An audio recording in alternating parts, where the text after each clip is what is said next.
Hey everyone, this is Charles from Wonder Unit. I wanted to talk to you about this feature that we're working on inside Storyboarder called Shot Generator. Now, if you use Storyboarder in I guess at all, you might know that there's this feature inside called Shot Generator. So you can do like something like type female medium shot. And press enter, and it'll generate this, this computer generated shot that you spec out.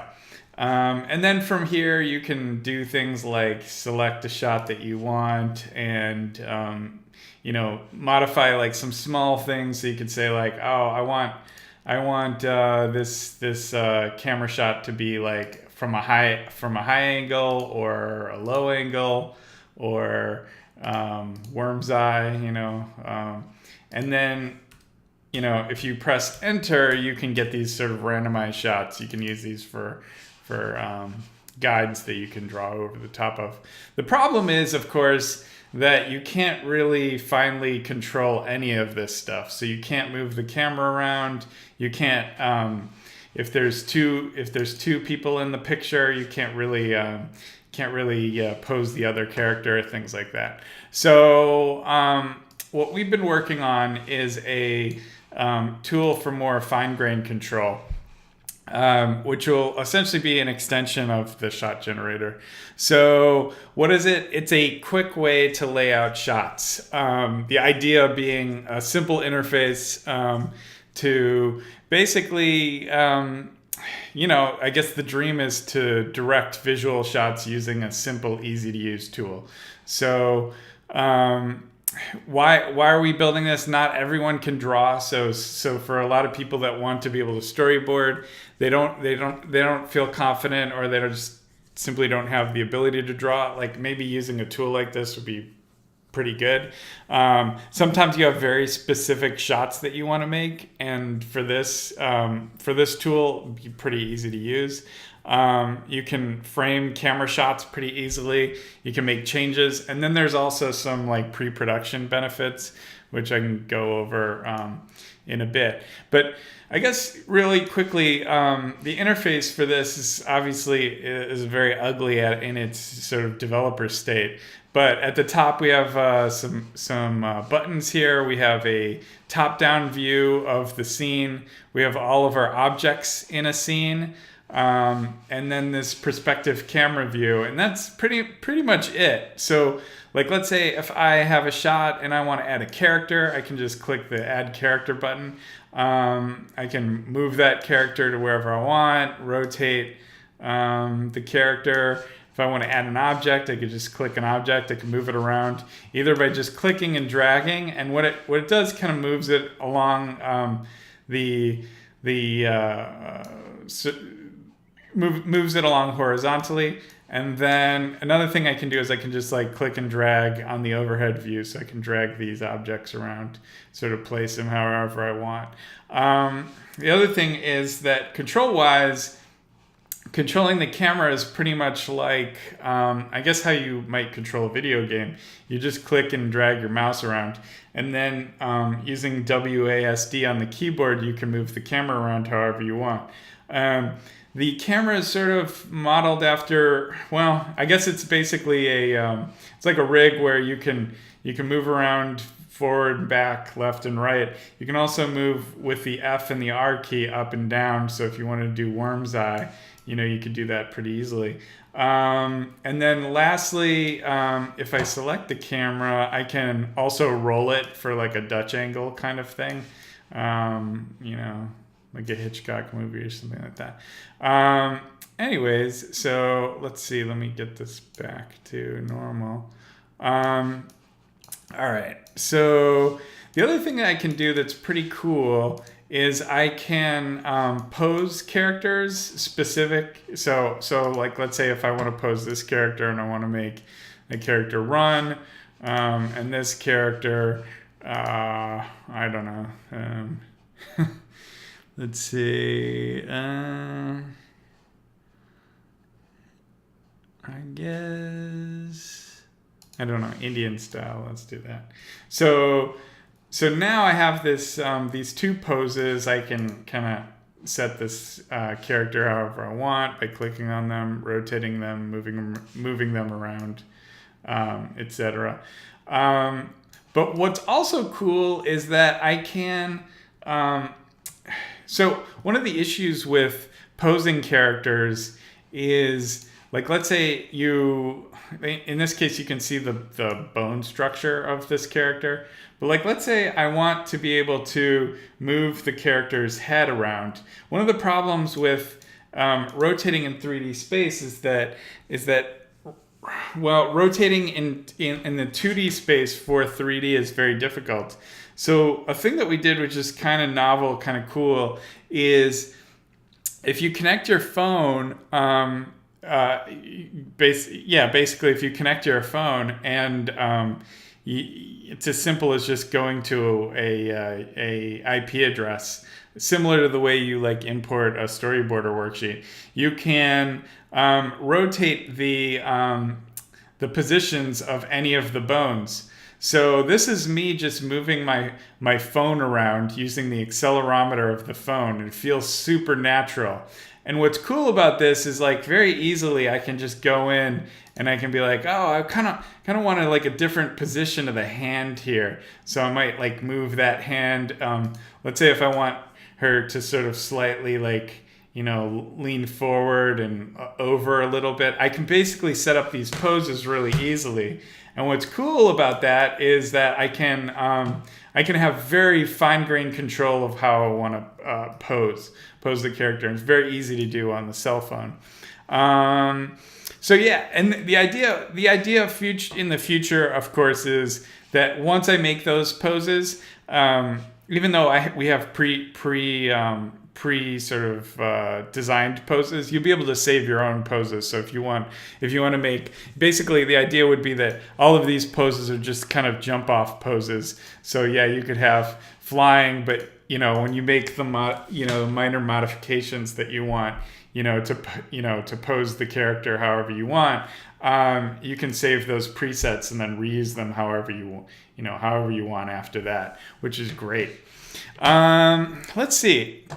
So what else did I want to talk about? So yeah, this whole thing is sort of built around some choices that we made. Couple of them being, we don't really care about. We're not trying to basically make a tool that will give you really great visual results, like something that you would send to a client or something that you would show to somebody that you're pitching a story to. This is primarily for you trying to like block shots out. And so as a result, we really only care about the silhouettes of the characters. So currently, unfortunately, there's really only the adult female in this engine. But the idea would be that we would have between the adult and child and a male and female model. So basically, there's basically 4 base models, and then you can essentially, through morph targets, you can like make them really skinny or muscular or obese. And that will basically give you your silhouettes for most of the characters that you want. There's another choice that we made, and that is to not include any sort of facial figures or facial characteristics. And the thing is that if we put faces on these characters, they would look really uncanny. They would look bad. And so the idea is that you set up shots that you want, and then you can basically draw the expressions on these characters yourself. If you can't draw like a smiley face or a sad face, then you got bigger problems. But the other thing is no color really. So you'll notice that this stuff is very grayscale. This isn't about making beautiful pictures. It's about setting up the idea of these shots.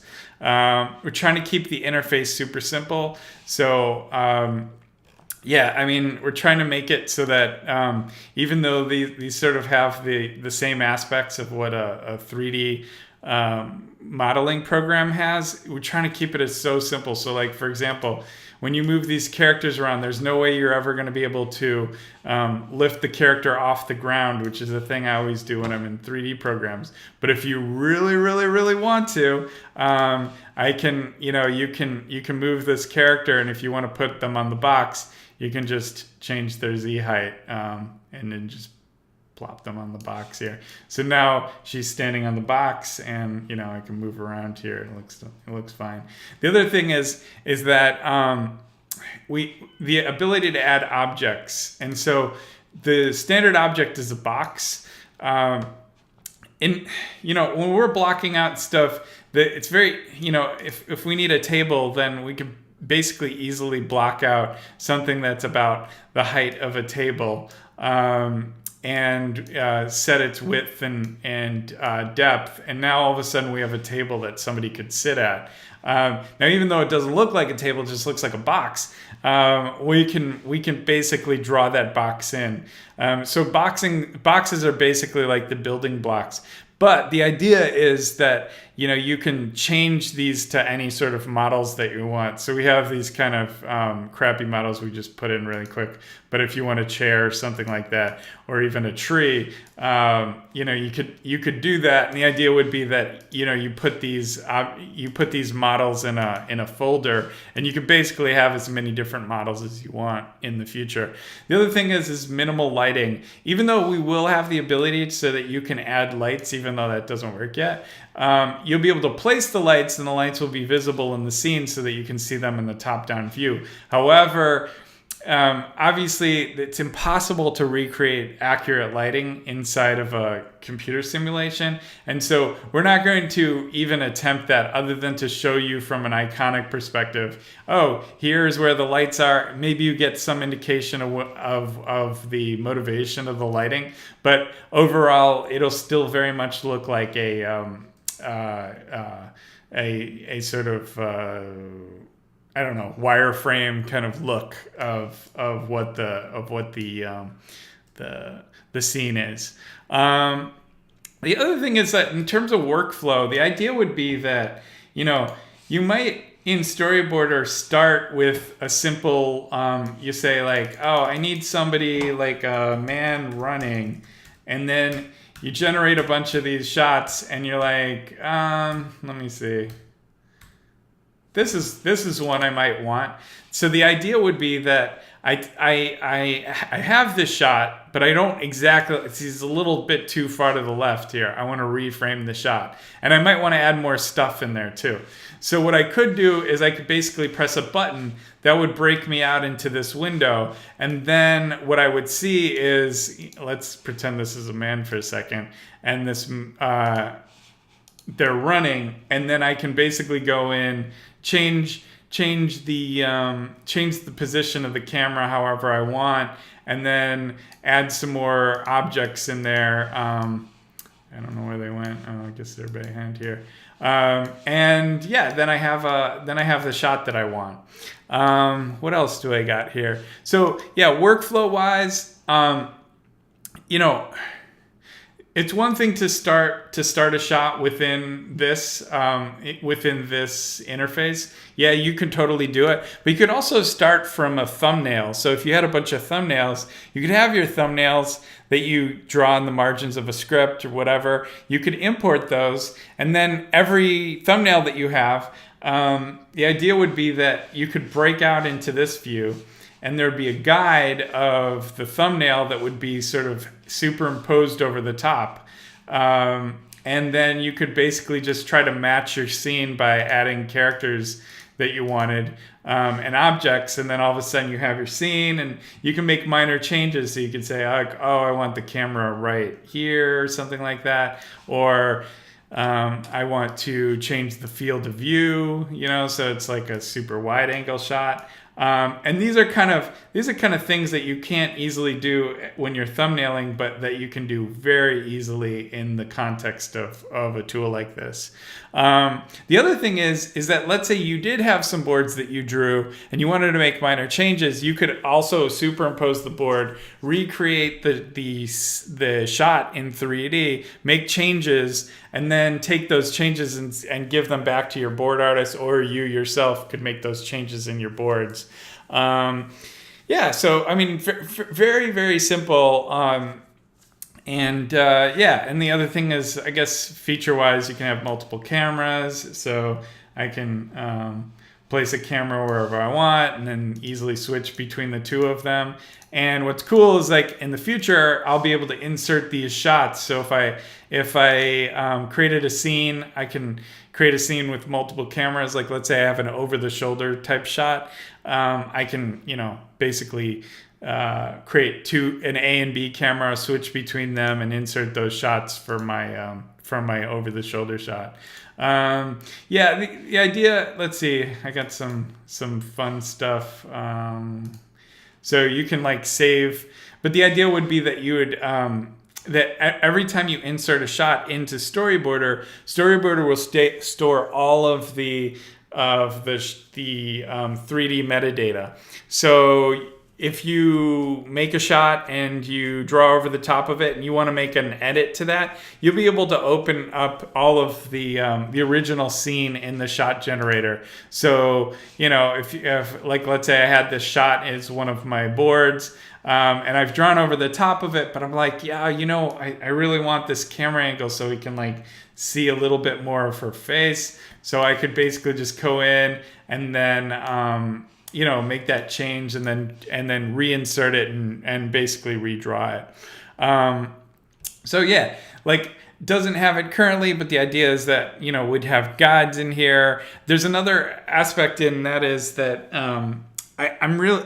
initially we were really interested in using virtual reality for this tool. If you've used virtual reality before, especially with the wands, it's really nice to be able to manipulate objects in 3D space, especially for rotation, which is a really hard thing to do. But VR just makes it completely simple. The problem is that, of course, outside of most people not having VR rig and setups, is that also, like, it's incredibly hard to set up. And if you're not in the position where you have your virtual reality rig, basically, like, if you're at a coffee shop, there's no way that you're going to be setting up poses, So that's why we went and used the phone. Well, there's this thing right now called WebEx, which is going to be supported if you have an Android phone on Chrome, and if you have an iOS phone, it's there's a sort of experimental browser. And what's cool about it is that if the same tool that you use to sort of rotate these bones, so that if I, like, go in and open up my phone and then, like, change the posing on here, that same tool will allow me to look at this exact same scene in augmented reality on my phone. So I'd be able to walk around and see this whole scene, and I'd actually also be able to place characters or objects in the scene on my phone, as well as doing posing on my phone, which would be really great. So all that means is that if you have a laptop or a desktop computer and a phone, which everyone has, you'll be able to use essentially what it is equivalent to virtual reality using your phone's camera and its display, which is really great. Other thing is that currently we will be building all of these characters that you can insert into these shots, but the idea would be that we want it so that you can essentially we'll basically release the models. So if you use Max, Maya, or Blender, you'll be able to edit these models and make basically any characters that you want. So the idea would be, and also they don't even have to be humanoid. So, like, for example, if you wanted a dog as a character, you could model your own dog, rig it up, and then when the dog has bones, the dog's bones would be selectable, so that you could essentially pose the dog around and then have presets for that. Also, custom objects, like I said, currently, we don't really have much in the way of objects, but with the exception of this tree and chair. Now, obviously, we're gonna have more sort of standard objects. But if you wanted to add your own objects, ideally, I guess you'd either be able to select your own object as whatever the standard 3D object type, but also you could probably put them in a folder somewhere, and then we'd read the folder so that you'd be able to see them. What else? Yeah, so we're still working on this. One of the things that I think is interesting is like, look, if we can show this to people that are basic, you essentially, if you can see this, you can look at it and say, hey, wouldn't it be great if, I don't know, whatever feature you might want, if I hear that, basically we might be able to integrate it in prior to release. And so that's really what this is about. Is I'd love to hear what you guys think about what we're working on here. I want to make it as simple and easy to use as possible, and any ideas that you guys have to make it simple, that would be great.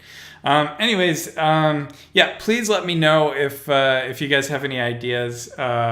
Obviously, like the Facebook group, the Storyboarders group is the best way to leave feedback about this. But you can also email me at charles@wonderunit.com, or you can send me a text message at 917-696-5465. Anyways, that's about it. Thanks so much for taking the time. Bye.